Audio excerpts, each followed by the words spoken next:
Welcome to the webinar. This is a very special edition today. If you recall, today we will talk about climate and education, and I'm sure that most of us had an opportunity in the past to talk to the next generation or to work with the next generation, which is always a challenge, but I think it's a wonderful opportunity to bring the next generation closer to the problems and the solutions, but at the same time for us to fly, because the opportunities are really amazing. It's a big possibility to use different tools, different skills to organize different solutions, how to involve the next generation into the debate and into the solution. And as you can see today, as I mentioned, it's a kind of special webinar. Our host will be not myself, not the European branch, but Kerry Court from the United Kingdom. Obviously, she's a climate-ready leader. She was trained in 2016 in Manila. And I had the opportunity to saw her presentation this year in Montenegro, and last year she also organized a meeting for climate leaders who are interested in education and climate. And I think this is a great opportunity to refresh the teamwork and to find possibilities for networking among those ones who are interested in education, how to bring climate change on the best way to the topics in primary, secondary, or even in the university level. So Kerry, the floor is yours. I will stop sharing my screen so you can I think immediately your screen is back. So the floor is yours, Kerry, and yep. I'm happy to listen as well. Thank you. So I think my PowerPoint presentation is showing already, isn't it? Mm-hmm. Yeah, okay. So thanks very much, Charlotte. I'm really delighted to be able to talk to you today about my story, my journey to developing, I think, a very successful climate change education program and collaboration.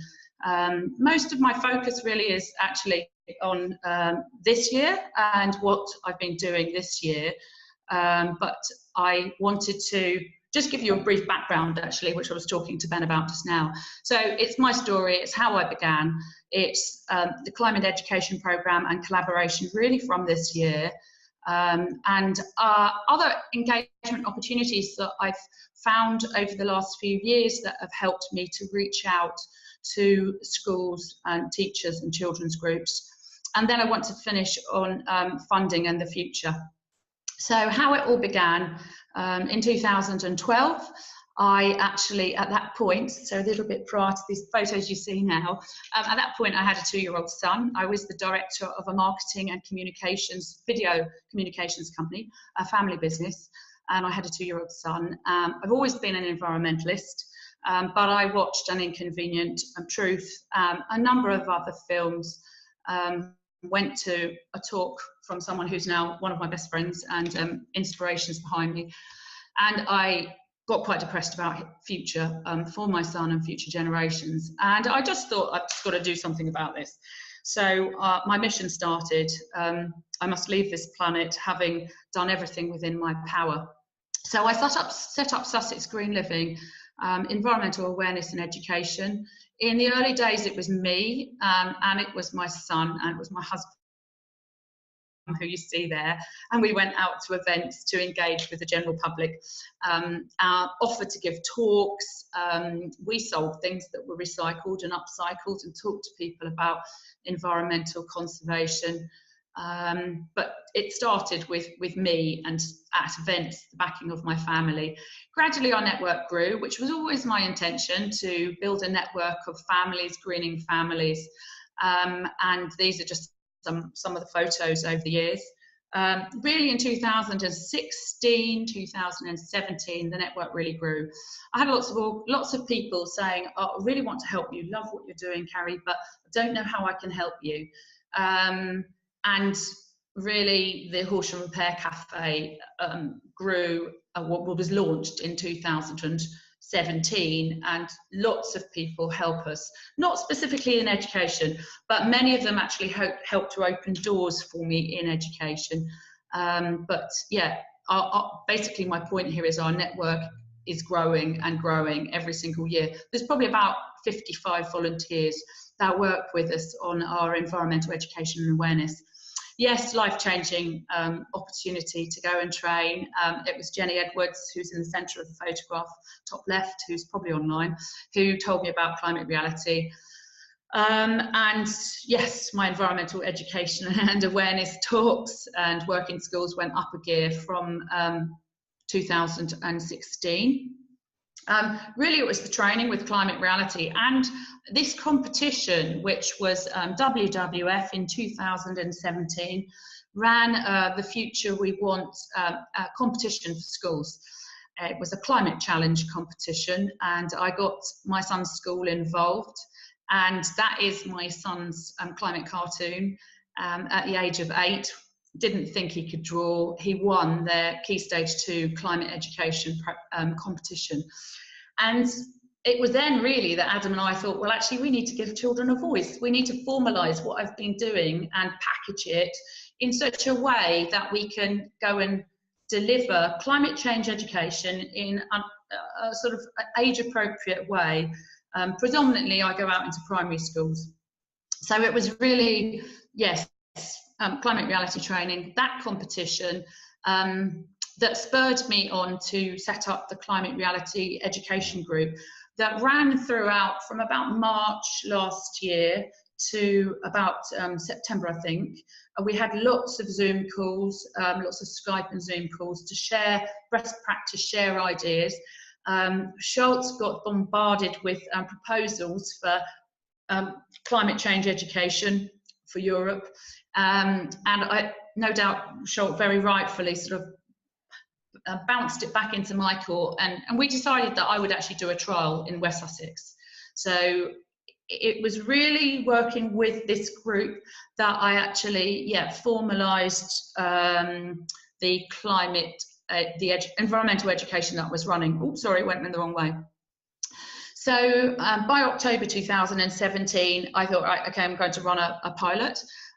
I applied for a grant with my council to get some money to design some brochures, to print some brochures, and to get some some banners to promote the programme that I was offering. My focus very much is on, well, the two most polluting industries on the planet, energy and clothes, textiles, of which many people don't really know and appreciate the problems of the textile industry. The second most polluting industry on the planet. And actually over the last year, since launching the programme in October, I think the vast majority of assemblies and lessons that I've delivered have been in basically clothes and climate change. What's the synergy between them? Oops, sorry, I keep pressing the wrong button. I do offer other lessons and assemblies as well, but I think actually from packaging it in such a precise way, rather than saying, like on the right hand side you see energy eco warriors, textiles, wildlife eco warriors, lots of different sessions that I used to run. I basically went out to schools from October last year onwards and said, look, the Future We Want is a programme I'm running. My pet subject at the moment is clothes and the problems of clothes and the climate, and schools loved it, absolutely loved it. Children know about food miles. Many children know about food miles and fair trade. They learn about things like that, but most people have absolutely no idea about clothes miles and the problems of the clothes industry. So I think because we packaged it in such a professional way, I think, under the banner of Sussex Green Living, and I worked in collaboration with, well, the Climate Reality leaders to help to set this programme up. An organisation, you can see their bags of support. They offer textile recycling to raise money for schools. they're very ethical. They really try and recycle all of the clothes as close to home as possible, which is all part of my message.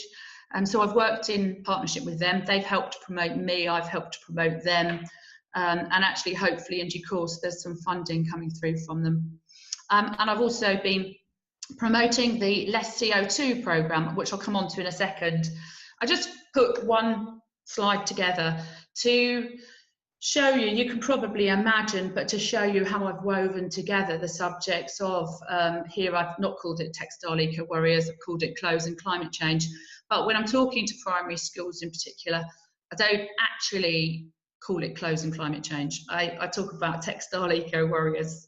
I think there are some teachers and some schools that when you start talking about climate change, we're like, oh, no, that's just too frightening.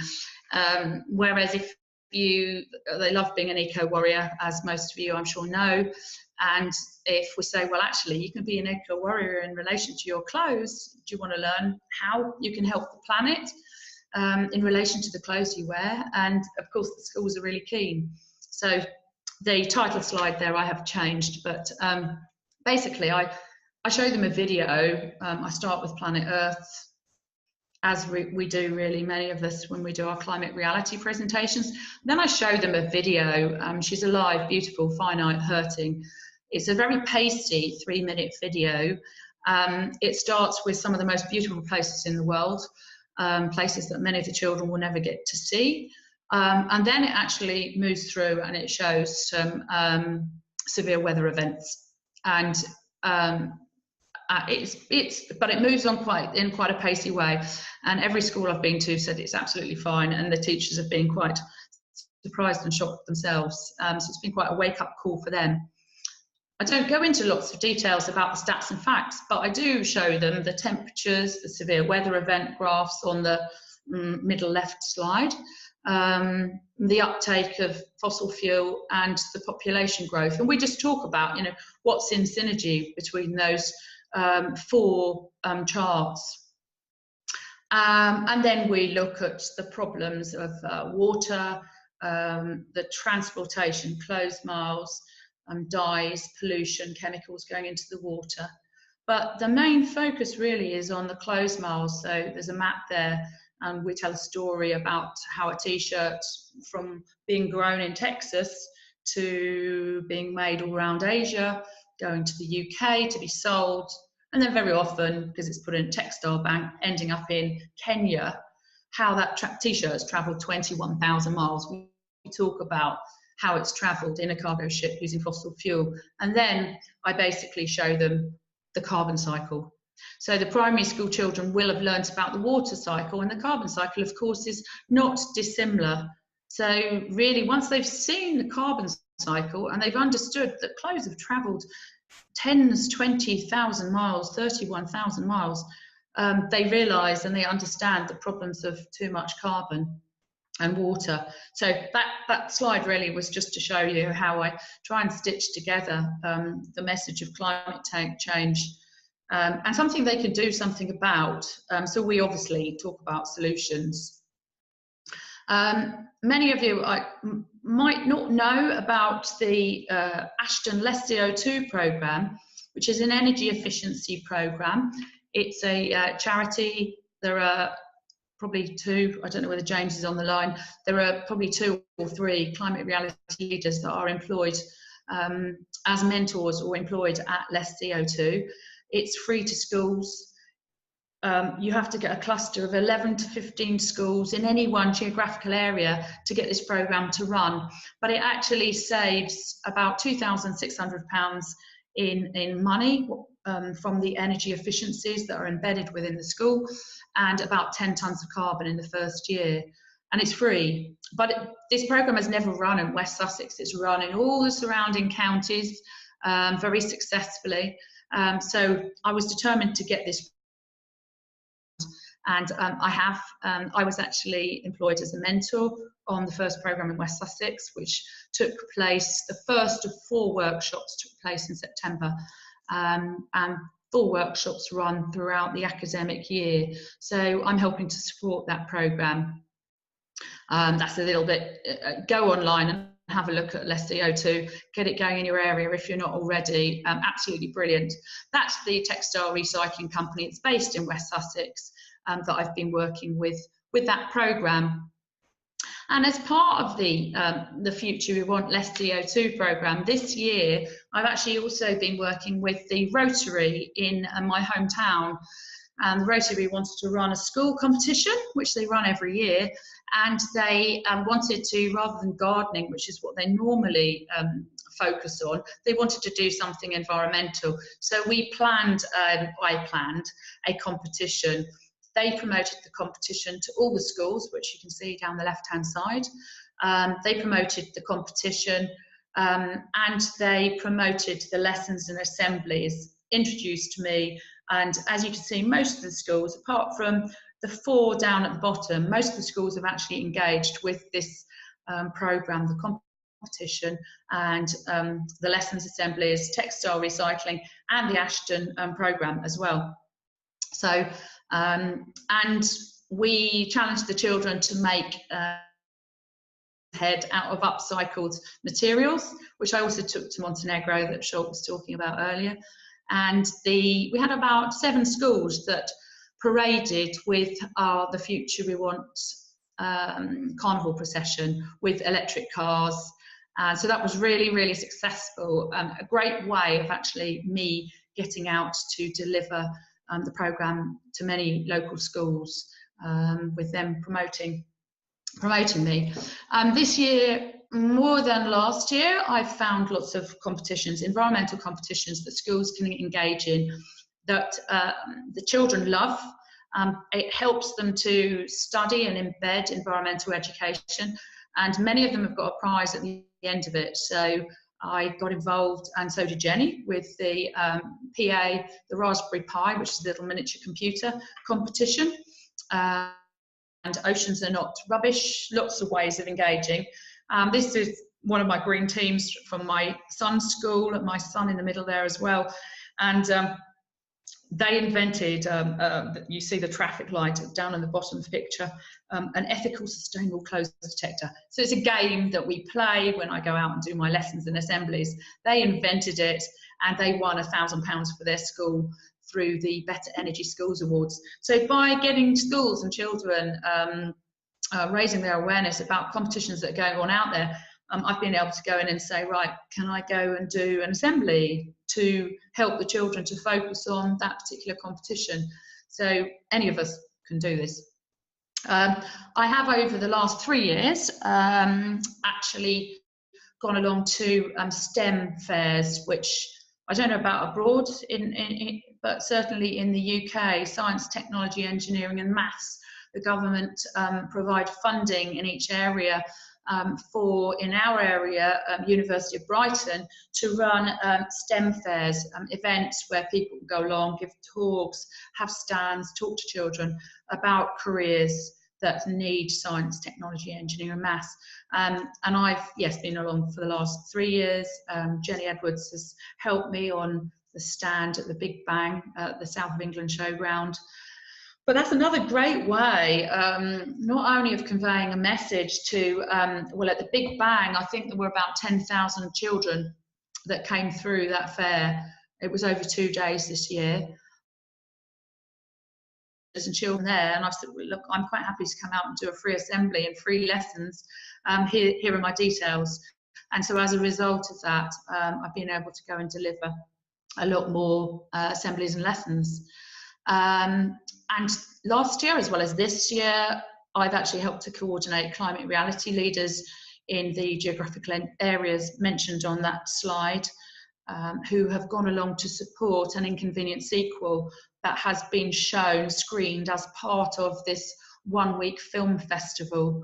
And this year we are in 5 areas. I think there's about 8 climate reality leaders that are going along to support the film, to answer questions at the end, and of course offer to go along and do talks to those secondary, primary schools and colleges. Other opportunities, which a couple of these are probably more specific to West Sussex, but as Ben and I were talking about just now, there's always organisations and initiatives in every area that we can actually jump on board with. The South Downs National Park every year run a teachers conference, and it's about outdoor education, trying to encourage teachers to teach children outside, to take advantage of outdoor education centres. But I've actually been along each year and delivered 3 workshops to the teachers to give them a sample of what you could go and deliver to their pupils. And also in West Sussex, we've got the I, which stands for Environmentally Young and Engaged. They have an Eco Summit where lots of schools join, attend, and I deliver 3 workshops each day. And then top right, you just see I go out and do a lot of work with children's groups, Beavers, Brownies, Cubs, Explorer Scouts, and one of the sessions I offer is really about the atmosphere and climate education. And this year, been really active. This was an event that we organised, but we had a big display from the Billingshurst Rotary competition. We displayed all the work, the posters, the letters to the Prime Minister from the children that entered that competition. So the letters to the Prime Minister were basically them conveying the future they wanted. And we did a Climate Coalition Speak Up as well there. That's my son giving our MP a letter asking him to sign the Climate Coalition Zero Emissions by 2050 letter. So yeah, we're just finding other opportunities really. We have a stand in Horsham Market as part of Rise for Climate, which was the Action Network's Action Day. Kerry, sorry to interrupt you for a second, but it looks so that we cannot see the slides that you are talking about. Okay, okay, what's happened here? And some of them were quite... New share, let me try again. Share, don't know why it's gone off. Can you see that now? I mean, I'm not sure. On my screen, I still can see the Big Bang. You can see? The Big Bang, the slide. Okay. Can anyone else see this? No, with me, everything is black. I see what the first guy said, the Big Bang as well. Okay, hold on one sec. Let me see if I can do this. Share, let me try one more. Sorry. Don't know what happened there. What about that? We're almost at the end, actually. Can you see that now? I cannot. No. Okay. Stop share. One last try. Okay. Oh. Yeah. Yeah. Oh. That's gone into a rather strange view, actually. This is short, Kerry, and this is my screen, what is shared with the others, so I can move. Okay, if you go up a couple of slides then, Scholt. I don't know what's happened there, sorry. Yeah, so there we go. No, sorry, go back down. You've maximised, but that's fine. Go down one more. One more. Okay, and there's, yeah, there we go, stop there. So just really to say, yeah, this year that's the Rise for Climate stand, which was organised by Action Network, and we took a stand in Horsham Market. There we were promoting, obviously, solutions, very much promoting environmental education as well. And then bottom left was just really to say, I attended a Earthwatch Institute training program, which is called Teach Earth, and they've got some brilliant citizen science projects that teachers can get involved in, and I'm actually going to be delivering those in some schools, and I sort of weave together all the knowledge and the information that I've gained. On the right, I just included that photograph.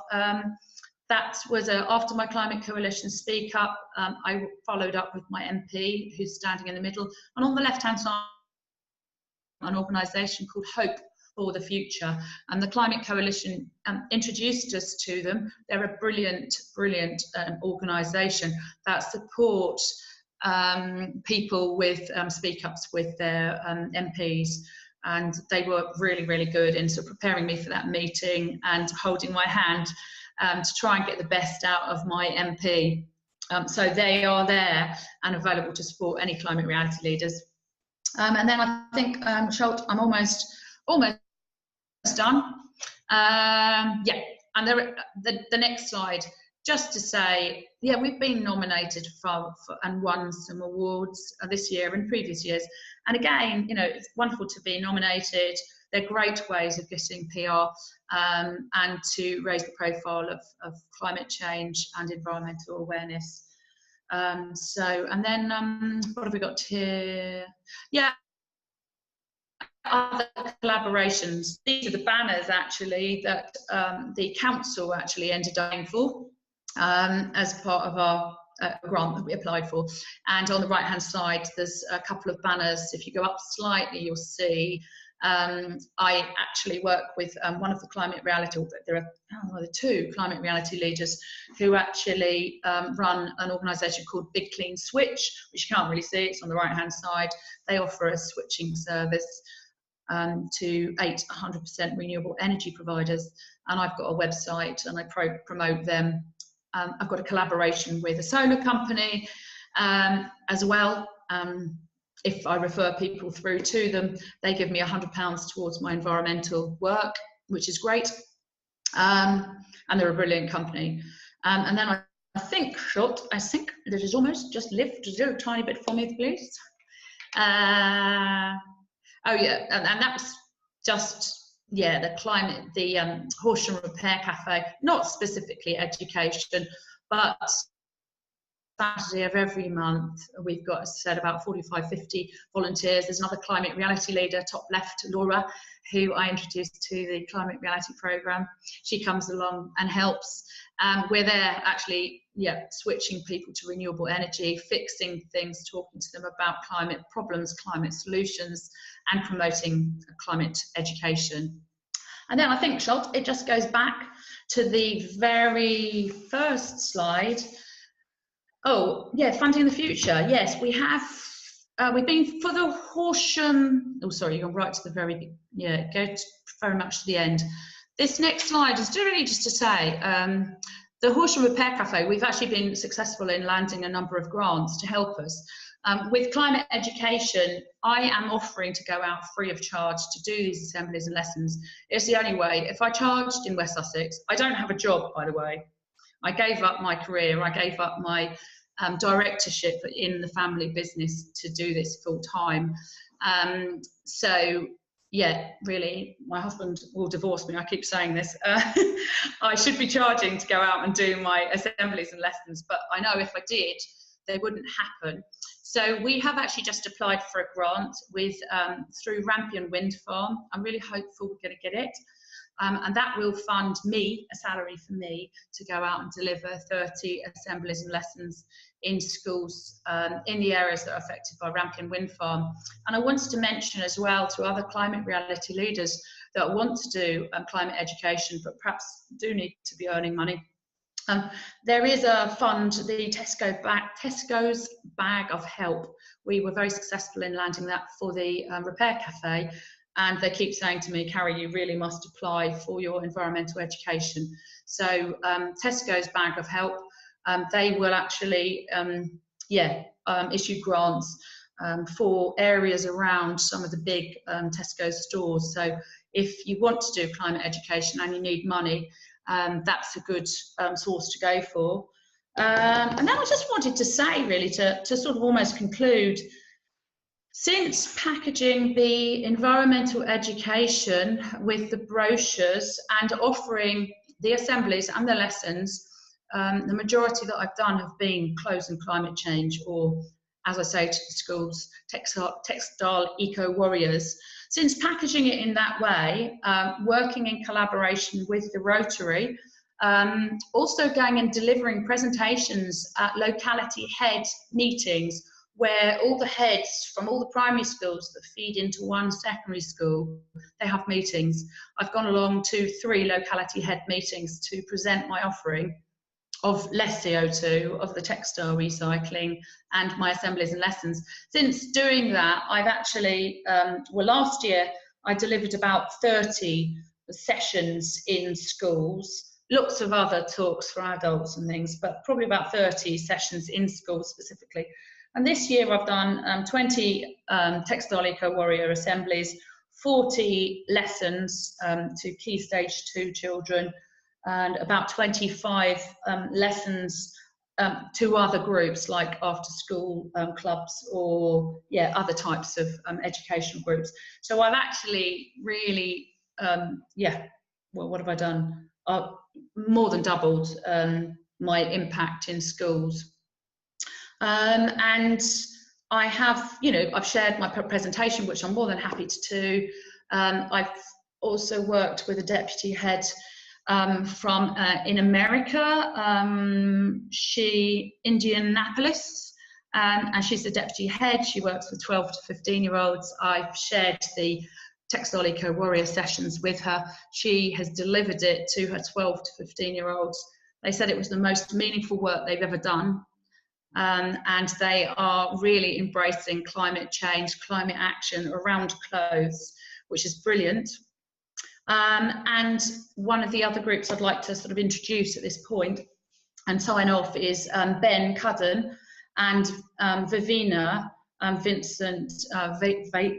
Do you pronounce yourself Vivina?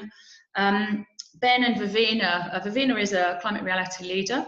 Ben I contacted Jenny Edwards and myself about doing a climate reality presentation to transition tooting.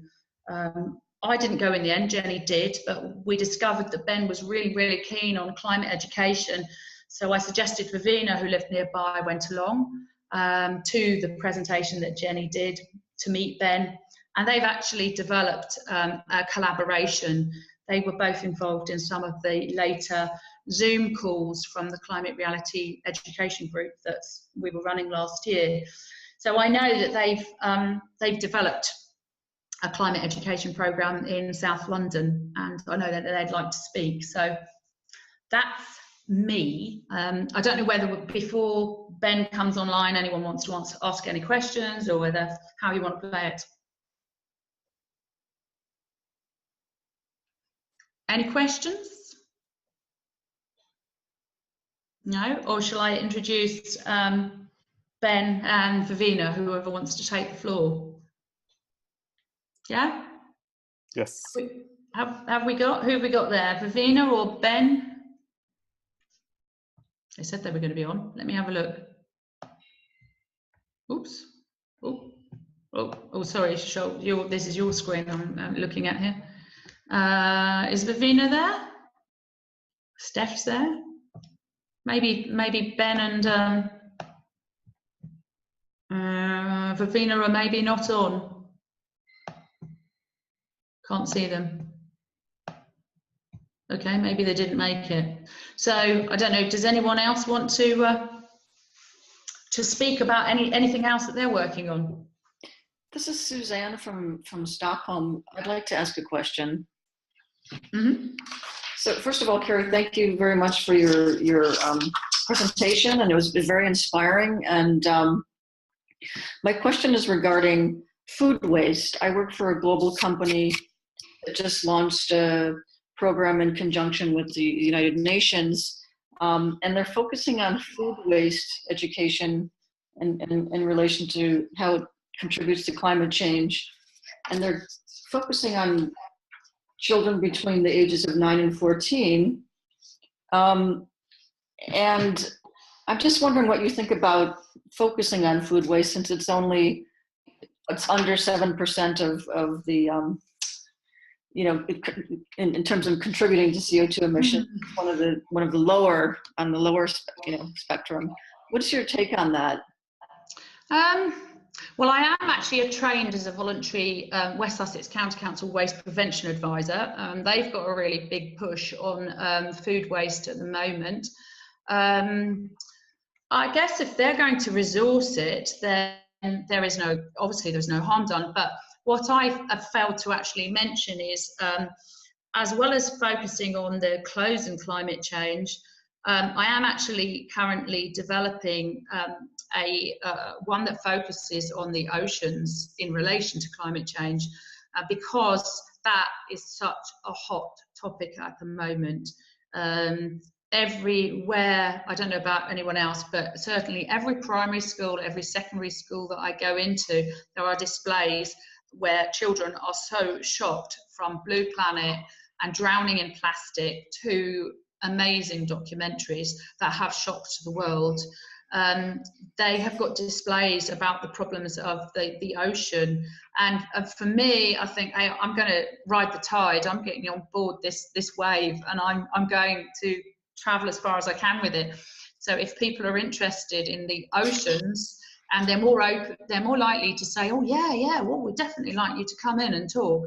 If I can weave together the plight of the ocean with the plight of the planet, I'm going to focus on that. So I'm not saying that food waste should be ignored. Of course it shouldn't. But yeah, I think that there's been another documentary on TV recently, and my posts about clothes have gone viral in Facebook because of Fashion's Dirty Secrets. I don't know whether you've watched it. If you haven't, watch it. It's on iPlayer.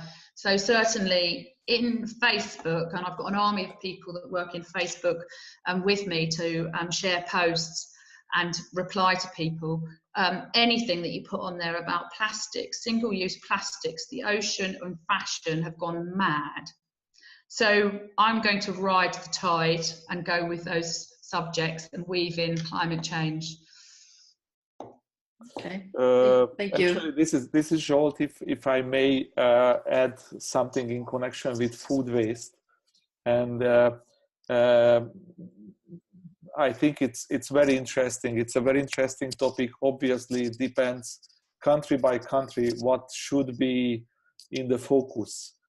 Just a few weeks ago, I had the opportunity to fly to Poland and to contribute to a kind of conference which was connected to Laudato Si, to the message of the Pope. And in the focus of this conference was food waste, because in Poland, even if Poland is not a rich country, they are one of the most polluting country related to food waste in Europe.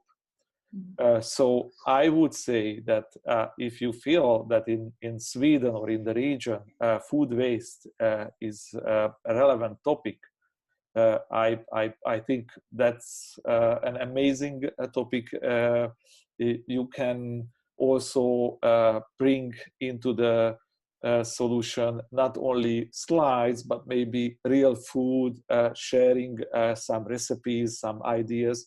And if you are interested in sustainable food and sustainable consumption, our webinar in late November will be about sustainable food. We have quite a few climate leaders, including Mark Buckley, who is a UN SDG advocate on sustainable food, Claudia Lariccia also, and many others will talk about sustainable food. Obviously not in the light of education, but I think you will learn a lot, or you can learn a lot from them, or you can collect some ideas from them for the future. So I believe that food is a good topic, especially for the next generation. Thank you.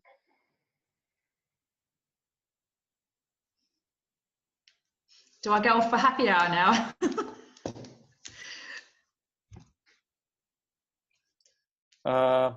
Kerry, if you don't mind, I would like to call somebody if she's still with us. Jacqueline, are you still online from the Netherlands? Yes, I am. Yes. Would you mind, Jacqueline? I'm so happy that you are online. Would you mind speaking a few words about your programs, the School Rooftop Revolution, and also the Generation Act, just to introduce what you do in the Netherlands? Right. So my name is Jacqueline, and I live in the Netherlands. I've been a part of School Roof Revolution, which was set up, I think, 3 years ago now. What we do is, because there are a lot of schools who want to install solar panels, but the problem for schools is that there's so many parties available who offer solar panels that it becomes such a difficult process, and I don't know where to start, and with funding and everything. So that's why School Roof Revolution was set up. So that's a place where schools or teachers or students can go and get advice on which party would work best for them. So we do roof scans and we give advice depending on what kind of financial, how they want to structure their finance, for the solar panels.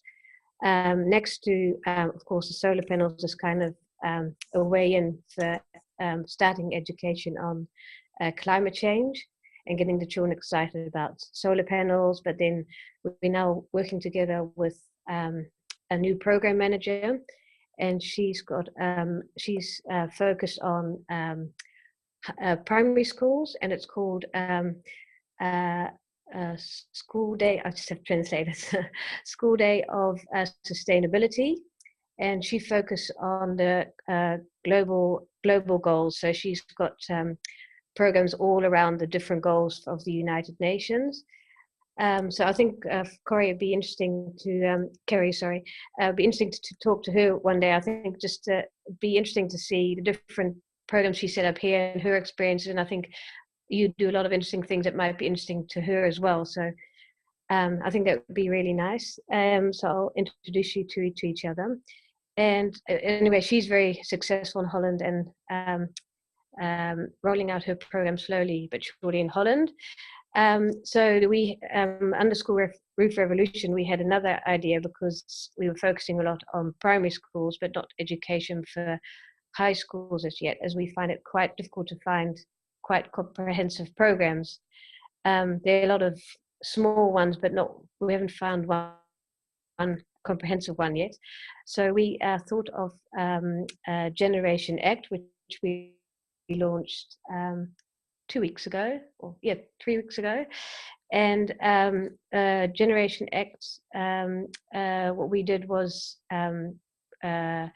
we built this website where students can go, or teachers, and you can apply. And we've introduced Al Gore's second movie, the second movie of Inconvenient Truth.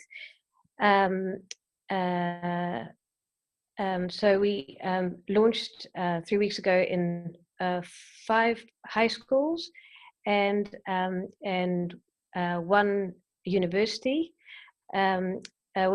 And we had small groups watch the movie, and after we had Climate Reality leaders come in and have a question and answer session. It was really interesting, and we had a lot of positive feedback. And I think what kind of saw what happened during the day is that schools are very busy and they don't have time to set up programs and stuff. But when we came in and showed the film, it was interesting seeing that all of a sudden schools do want to make time for climate change. I think that's what we find as well with School Day of Sustainability, that primary school program is when you just say, no, we'll just do a day, and then we'll just do one day, and then school's like, okay, one day is fine. But as soon as you give them a taste of it, they want to do more. So that's what we've now found with all the secondary schools where we've where we showed the film with Generation Act, is that now all of a sudden the schools come to us and say, oh, we want a program that we want to run through the rest of the year. So that's something we now really have to focus on, is finding well, good programs to offer to the schools, but we haven't found one so far yet. We've got a few smaller ones, but nothing really comprehensive yet. So yeah, so that's my bit. Thank you, Jacqueline. And if I may also ask Ben from the UK to tell us a few words, because he's also somehow connected to education, and it might be good to learn about his activities as well. And then I would like to share also one more resource with you. But first, Ben, if you have a few sentences about your thank you. Hi. I was very interested in what people said about integrating climate change to other environmental themes or work around the Sustainable Development Goals. So just to explain, I have a number of roles, the key one of which is I chair a network of about 60 organisations which support work on sustainable development in and around schools in the West Midlands region of the UK. Some of those will be doing Ashton Awards and things like that, so they have an explicit climate change focus. Others will be addressing other issues that are of concern to them. One of the things that I've done a little bit of work on recently is, for example, when I worked with an organisation called Hubbub on producing materials around plastic waste, plastic recycling, was to begin to integrate questions around climate change into that. Because otherwise we get into these kind of silos where we talk about plastic waste, but we don't think about carbon dioxide. Or perhaps we think about carbon dioxide, but we don't think about biodiversity and so on. So it's making connections between different people's concerns and trying to make sense out of that. That's really a bit about who I am. I ought to also say I'm a fellow of the National Association for Environmental Education, and they've got a running interest in work around climate change at the moment as well. So I wear a number of hats. I think that's probably all I can say right now. There's not a specific program I'm operating myself. Thank you, Ben. If I may, I would like to share one comprehensive program with you, and let me just try to share my screen once again with you. You can see a website which was developed by my former colleagues in the Regional Environmental Center, which is called Educational Tools. And as you can see, there are 3 different materials behind this website. One of them is called GreenPack, which is aimed at children aged between 11 and 15. The second one is GreenPack Junior for kids between 7 and 10. And also there is a third material, Green Steps. I don't want to go into details, into deep details, but the program is open. So if you are looking for ideas for lesson plans on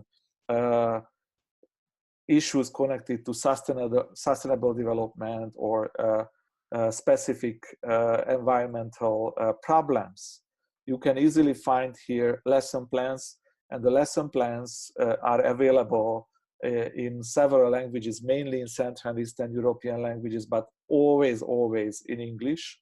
And I have to tell you that the English materials, but also the local language versions were prepared by professional editors, proofreaders, designers. So I recommend, and if you don't mind, I will share in a future email the website address of this program, because this is really outstanding and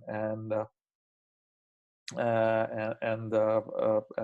good resource for you as who are involved in education.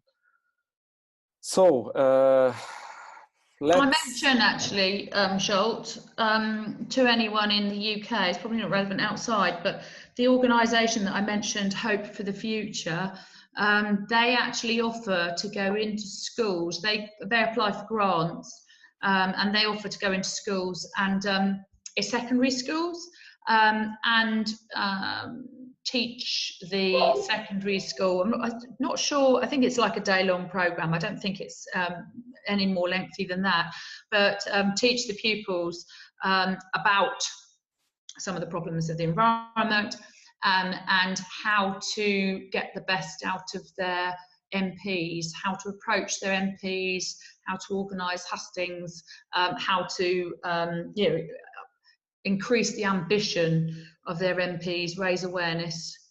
Yeah, so it's quite a set programme that they actually offer, and it's free of charge to secondary schools. Thank you. I can see that we received a message from Michael. I mean, everybody received it, but if Michael would like to take the floor, then we are happy to listen to him. Okay. Normally, I go into schools and talk about a climate trial that's taking place in the United States. Children have been suing in state courts and federal court for many years now. And on Monday, they are prepared to begin a 10-week trial, which would challenge the US government to stop destroying their viability to protect their life, liberty, and property. And to do so would require a climate recovery plan. The United States Supreme Court has halted the proceedings as of today. We are expecting a news any minute, hopefully by the end of the day today, allowing the trial to go forward. So there will be many experts testifying. The briefs are very impressive. And the materials are available on the website, ourchildrenstrust.org. I usually am talking with students about a group called Plant for the Planet in Germany. Some of you may have heard of them. Their primary focus is planting 1 trillion trees around the world as part of the United Nations climate program. That 1 trillion trees is half of the equation that would be required in any climate recovery plan. So the connection between the children's lawsuits and winning a government climate recovery plan in any country would involve ending pollution, 6 to 10% per year, and restoring carbon to the ground. And for kids, elementary school, middle school age, Plant for the Planet is a great way to connect them with students around the world who are doing that work. Thank you, Michael. And I think it's really interesting also in the light of the European litigation stories. There are several ones, one in the Netherlands, one in Belgium. There is also a court case on European level. As far as I know, there is also a litigation initiated by children in Portugal against the EU. So I think this is an amazing tool in the hands of the citizens and also in the hands of the future generation to make a change and to put a real pressure on the decision makers. When the children hear that children are in their governments, they tend to start cheering. It's not something that most kids realize is happening and something that they all feel is very right and fair. Yeah. Can I just say something? I just want to say there's no longer a court case in Holland because the court case is closed because we won actually. So the Dutch, there's a party called Urgenda and they sued the Dutch government and it actually went to the highest court and they won, I think 2 weeks ago, wasn't it, Zsolt? Yes, yeah. Exactly. Thank you. Just want to clarify that we're done in Holland. We've won. Yeah. So hopefully that will set example for more countries to follow. I know in New Zealand there's also children suing the New Zealand government. Good.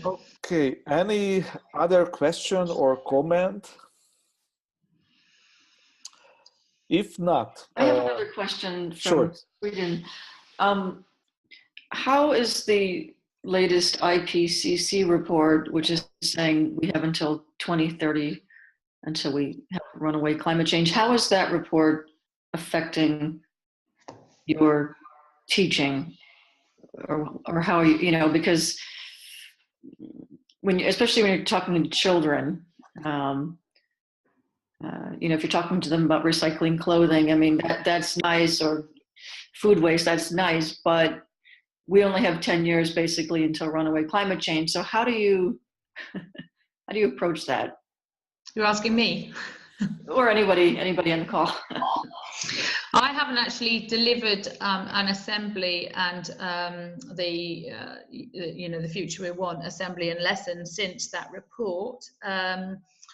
I mean, I do, when I do the sessions, I do show them that video that I showed you, the sort of like a screen grab up at the beginning, and it's quite revealing about climate change. So I'm not answering your question. I don't know, it's difficult, isn't it, really? Yeah, it is, because I haven't thought about it. I mean, if I take it, in the context of the company that I work for that's focusing on food waste, that's all nice and good, and you shouldn't waste your food and blah blah blah. But actually, we have bigger problems, right? That are causing climate change, and we only have 10 years basically to. Yeah, I don't know.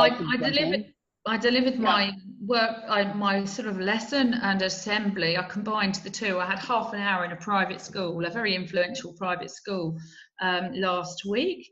And the teacher, which is quite unusual, they were aged 8 to about 13. And the teacher very unusually said to me, "Carrie, give it to them hard." It was the first day of Green GB Week, and they were having a week-long, brilliant program of activities every single day.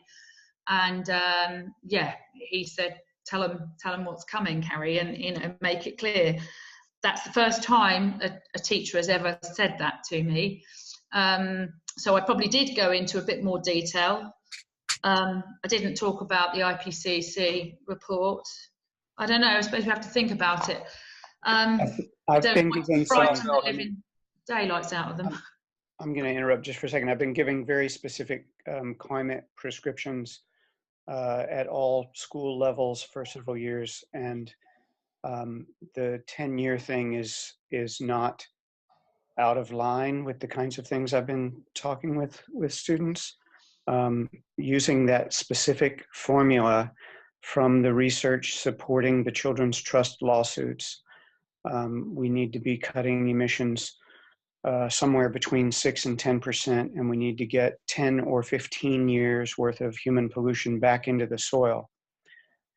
So why even say 10 years from now? Because that just makes some people think, oh good, well I can keep driving for 9 years. So in terms of what these kids can do right now, I usually quote Carl Sagan, who back in the 70s famously said that you are alive at the most interesting and critical moment in the history of the planet. Whatever else you're interested in is not going to happen if you can't breathe the water or drink the air. Breathe the air or drink the water. So don't sit this one out, do something. Mm-hmm. He said that back in the 70s, and I was just a school kid then. So what's happening today is something that's happening on my watch, and I'm alive at the most interesting, critical moment in the history of life on the planet. So I would not miss today for anything. I'm going to live today the way I want myself and my kids to be living 20 years from now. If I'm doing something today, and I think this is the kind of thing. Oops. Whoops. Yes, but I think let me just jump on this question and also on the comment from Ben that I think, Carrie, that it would be amazing to consider how to bring the IPCC report into the school all over Europe. So it I don't know if it could be a kind of open letter to all the school teachers or whatever tool we can consider and we can share with others, because this is I think this is one of the best questions I heard in the last few weeks. How to bring this debate into the schools, how to make the children aware that we must act, and we must act quickly. Just also in brackets, because a few days ago I attended CAN Europe, Climate Alliance Network Europe meeting, and the NGO community will come out very soon with a very strong position on the urgency. So I think, Kerry, if you can somehow, together with this group or others as well, brainstorm on a solution that would be, or a kind of call to action, that would be fantastic. Well, maybe we haven't had the education group haven't had a gathering or a Zoom call for a while, because I've been engaged with the program that I've been delivering. But I was planning on getting a Zoom call together. So if anyone else that's on this call would like to be involved, what I will do is set up a doodle poll with some times and dates, and maybe get people thinking about it beforehand, and then have a bit of a brainstorm, perhaps. Does that sound a possible way forwards? Excellent. That sounds excellent. Okay. So I don't know, Zsolt, I mean, I don't mind people, you sharing my email address with anyone that's on the line. If that's okay with everybody, if anyone wants to join that Zoom consultation debate, then they're welcome to email me, and then I'll set up a doodle poll, and yeah, we can. Okay, it's a great idea. I mean, Kerry, what I would recommend, if you agree, because we received something like 100 interests for this webinar, but obviously it's Friday afternoon, so no surprise that we are only something like 20 online. But I would share a short summary with those 100 interested climate leaders, calling them to join the next Zoom discussion about how this group can go forward, and also how to focus on IPCC. Yeah, that'd be great. Okay, thank you. So, guys.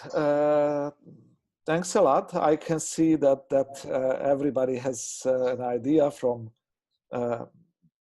Andrea, from Jenny, from Ben. We received messages, but if they want to talk for a few minutes, I'm happy to open the floor to them as well. If not, then we are closing the meeting. So I'm going for a happy hour. I'm on holiday. Please go. And thank you for joining us on this Friday evening. You're welcome. Thank you, everybody. Goodbye. Thanks. Thank you, everybody. Thank Bye. you.